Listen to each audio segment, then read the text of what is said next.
म्हणलं बाबा रे लोकांनी 5 वर्षाकरता निवडून दिलंय, जरा कळतात चला कळतात 5 वर्ष उद्या नको बाबा उभारू की तुम्हाला काय सम्राट खासदार पाहिजे का नट सम्राट खासदार पाहिजे हे तुम्ही त्या ठिकाणी बघा.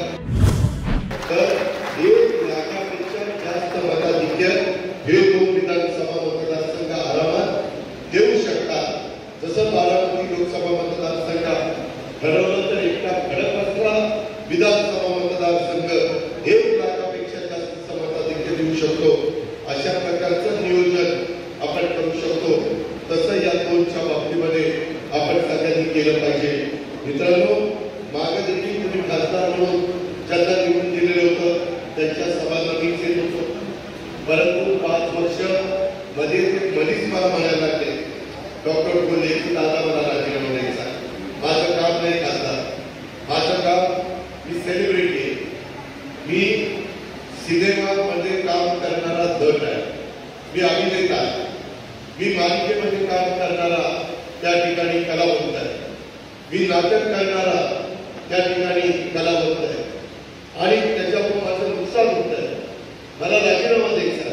मित्रांनो, तुम्हाला मी स्पष्ट सांगतो, मी खरं बोलणारा स्पष्ट सांगणारा कार्यकर्ता आहे.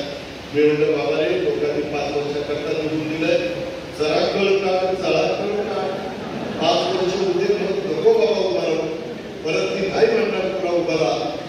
परंतु काय आता त्याच्या लग्नात झालंय, आता पुन्हा जोर बैठका सुरू झाल्यात आणि आखाड्यामध्ये आलेले. मित्रांनो, खरोखरच मी सांगतो ते मला म्हणायचे दादा मी सेलिब्रिटी आहे, त्यांनी किती संपर्क ठेवला आपल्याला माहिती आहे, ते किती अवेलेबल व्हायचे ते आपल्याला माहिती आहे. त्यांना अनेकदा त्यांच्या ज्या सिरियल असायच्या त्याच्या संदर्भात शूटिंग असायचं, त्याच्यावर त्यांना मुंबईला जाऊन लागायचं. तुम्हाला आता हवेली आणि शिरूर लोकसभा मतदारसंघाला ठरवायचं आहे की तुम्हाला काय सम्राट खासदार पाहिजे का नट सम्राट खासदार पाहिजे हे तुम्ही त्या ठिकाणी बघा. मित्रांनो, मागच्या काळामध्ये खरोखर शिवाजीरावांनी काम केलेलं आहे,